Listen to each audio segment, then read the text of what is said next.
बुद्धिमान भाई। राजा विक्रमादित्य सावधानी से पीपल के पेड़ के पास पहुंचे। लाश पहले की तरह उल्टी लटकी हुई थी। उन्होंने उस लाश को पेड़ से नीचे उतारा, उसे अपने कंधों पर रखा और राज की ओर चल दिए। रास्ते में बेताल राजा को एक दूसरी कहानी सुनाने लगा। एक बार दो ब्राह्मण भाई मगध राज्य में रहते थे। वे अपनी समझदारी के लिए बहुत प्रसिद्ध थे।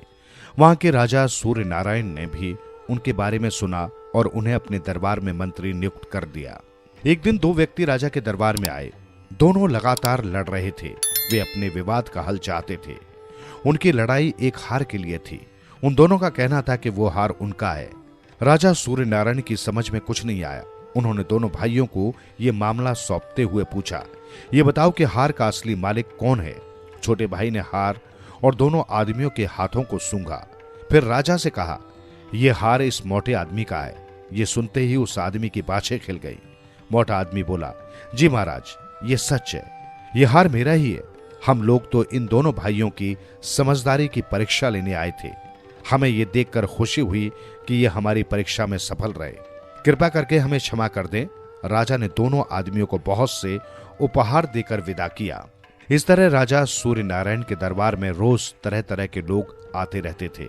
दोनों भाई दरबार में मौजूद रहते और समय समय पर अपने हुनर का परिचय देते। राजा को उनकी इतनी आदत हो गई थी कि वे उनके बिना दरबार का कोई भी काम शुरू नहीं करते थे। इस तरह समय आगे बढ़ता रहा। एक दिन राजा सूर्य नारायण को एक संदेश मिला जो उसके पड़ोसी राजा की ओर से था। उसने राजा सूर्य नारायण को मित्रता का संदेश भेजा था। हालांकि उसके साथ उस राज्य के संबंध बहुत अच्छे नहीं थे। राजा सूर्य नारायण तय नहीं कर पा रहे थे कि उन्हें यह प्रस्ताव स्वीकार करना चाहिए या नहीं। उन्होंने दोनों भाइयों को बुलाकर कहा, आप लोग पड़ोसी राज्य में जाएं और राजा के प्रस्ताव की असलियत मालूम करें। शीघ्र ही दोनों भाई पड़ोसी राज्य में पहुंच गए।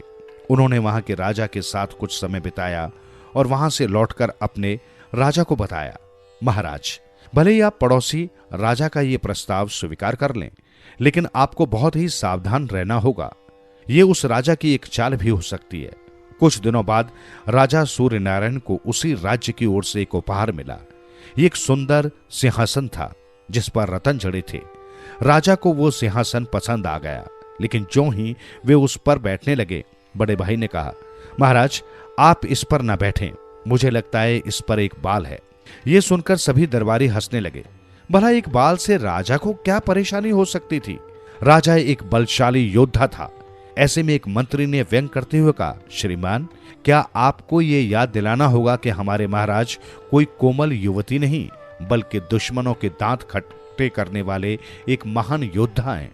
बड़े भाई ने कहा, श्रीमान, आप मुझ पर हंसने से पहले इस बात की गंभीरता परख लें।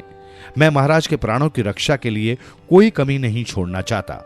यह सुनकर राजा को बड़ी हैरानी हुई। उसी समय सिंहासन को गौर से देखा गया। सच में उस पर एक अजीब सा मोटा बाल लगा था। जांच करने पर पता चला कि उसे जहर में डुबोया गया था।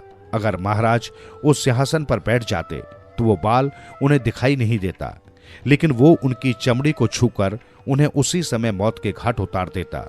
किसी को पता भी नहीं चलता कि अचानक महाराज की मौत कैसे हो गई। बेताल ने अपनी कहानी खत्म करने के बाद राजा विक्रमादित्य से पूछा, विक्रम, अब ये बता कि दोनों भाइयों में अधिक समझदार कौन था और कैसे? यदि जानते हुए भी तूने उत्तर नहीं दिया तो तेरी खैर नहीं, मैं तेरे सिर के टुकड़े टुकड़े कर दूंगा।